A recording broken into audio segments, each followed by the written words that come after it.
دین سے دوری، دین سے بےنفرتی جو انسانوں کے اندر اور خصوصاً امت مسلمہ کے اندر ہے، یہ ساری دور ہوگی اگر ہماری مسجدیں اعمال دعوت سے آباد ہو کر کے، ہم مسجدوں کو 24 گھنٹہ آباد کر کے انہی مسجدوں سے ہم باہر کی نقل و حرکت کا نظام قائم کر کے جب باہر کی نقل و حرکت میں چلیں گے تو اللہ تعالیٰ اندر اور باہر سارا نظام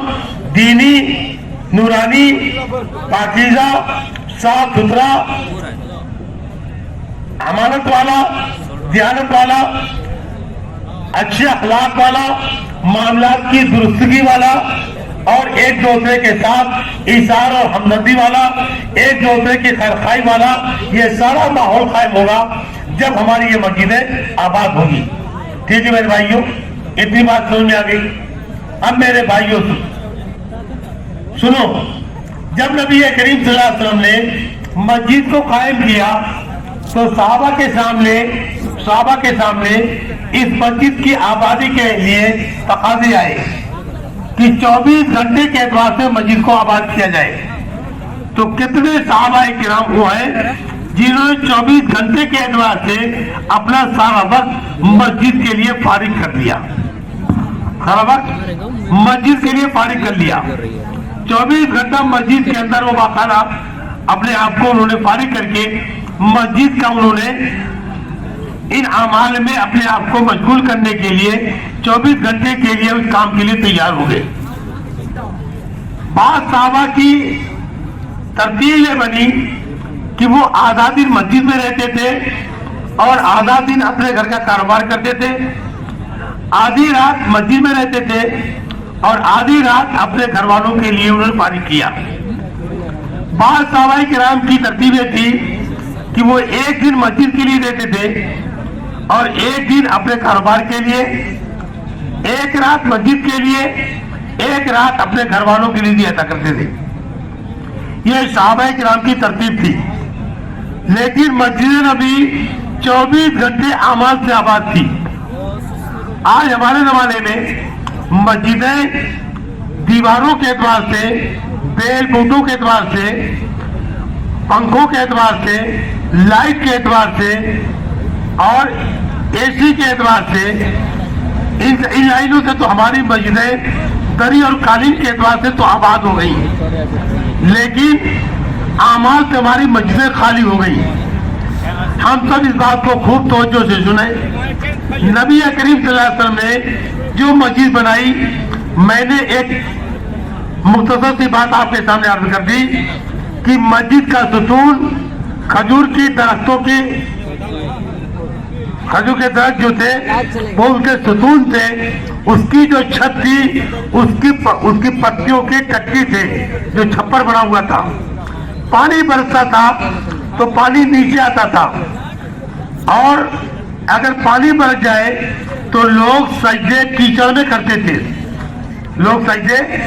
کیچڑ میں کرتے تھے۔ مسجد نبی کے اندر رات میں کوئی روشنی کا انتظام نہیں تھا۔ خوب دھیان سے سنیں، حضور اکرم صلی اللہ علیہ وسلم مدینے میں آئے اور 9 سال تک حضور مدینے کے اندر رہے۔ آپ مدینے میں 10 سال رہے، جن میں ایک ایک وقت میں 20 عمل ہوتے تھے، ایمان کے حلقے لگتے تھے، تعلیم کے حلقے لگتے تھے، قرآن پاک کے حلقے لگتے تھے، مسئلے مسائل کے حلقے لگتے تھے،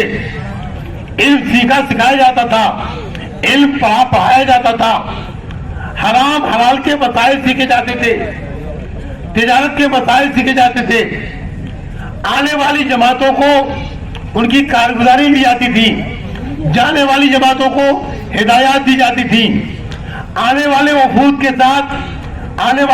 کے ساتھ ان کی خدمت کا نظام قائم کیا جاتا تھا، ان کی تعلیم و تربیت کی ترتیب قائم کی جاتی تھی۔ مسجد نبی ان تمام اعمال سے 24 گھنٹے آباد رہتی تھی، کیونکہ یہ دین کا مرکز تھا اور ساری دنیا کے لوگوں کو اس بات کی دعوت دی جاتی تھی کہ ایمان کو سیکھنے کے لیے، دین کو سیکھنے کے لیے، اعمال کو سیکھنے کے لیے قرآن کو سیکھنے کے لیے اپنی ذاتی زندگی میں دین کو لانے کے لیے آؤ، مدینہ آؤ، اور مسجد نبی اس کا مرکز تھا، اور مسجد نبی کے اندر یہ سارے اعمال قائم تھے، یہ سارے اعمال قائم تھے، اور آپ کے ذریعے سے ساری مسجدوں کے لیے یہی حکم دے دیا گیا۔ اللہ نے قرآن میں فرمایا کہ جو لوگ اللہ پر ایمان رکھتے ہیں اور قیامت کے دن پر ایمان رکھتے ہیں، ان کے ذمہ یہ ہے کہ وہ اپنی مسجدوں کو آباد کریں۔ وہی لوگ مسجدوں کو آباد کرتے ہیں جو اللہ پر ایمان رکھتے ہیں اور قیامت کے دن پر ایمان رکھتے ہیں۔ ان کا کام کیا ہے؟ وہ مسجدوں کو اعمال مسجد سے اور اعمال دعوت سے آباد کریں۔ یہ اللہ نے قرآن میں بات کو بیان کیا۔ اور مساجد کی آبادی سے متعلق مساجد میں ان اعمال کو قائم کرنے کے اعتبار سے اللہ کے نبی کی کتنی احادیث ہیں، جن احادیث میں اللہ کے نبی نے مسجدوں کے آباد کرنے کی تاکید فرمائی ہے۔ لہذا ہم سارے ایمان والوں کے ذمہ یہ ہے کہ ہمارے نبی نے ہمارے ایمان، ہمارے اعمال اور ہمارے دین میں کمال پیدا کرنے کے لیے جو ہمیں طریقہ بتایا ہے، اس طریقے پر جب ہم آئیں گے تو ہم میں کا ہر ایک اپنے دین میں باکمال بنے گا۔ اگر اس طریقے پر ہم نہ آئے تو میرے بھائیوں، ہم اپنے دین میں کمال پیدا نہیں کر پائیں گے، اپنے دین میں کمال۔ اس لیے دعوت کے جو اعمال ہیں، اپنے ایمان اور اعمال میں کمال پیدا کرنے کے لیے، اپنے ایمان میں اور اپنے اعمال میں کمال پیدا کرنے کے لیے کیا ہے؟ یہ دعوت کے اعمال ہیں، اور یہ دعوت کے اعمال مسجد والے اعمال ہیں۔ لہذا ہمیں اپنی مسجدوں میں کیا کرنا ہے؟ مسجد کا ایک عمل میں نے عرض کیا کہ نماز پڑھی جائے گی، تو یہ 5 وقت کی نماز کا ایک عمل مسجد کا ہے۔ نمازوں کے بعد، نمازوں سے پہلے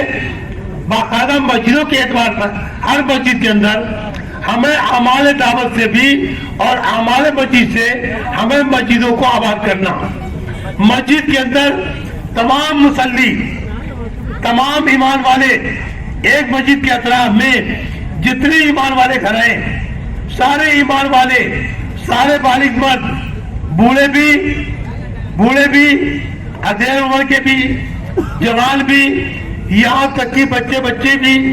یہ سارے کے سارے حکم ہے کہ 7 سال کی عمر کا بچہ ہو جائے تو اس کو نماز کے لیے کہو،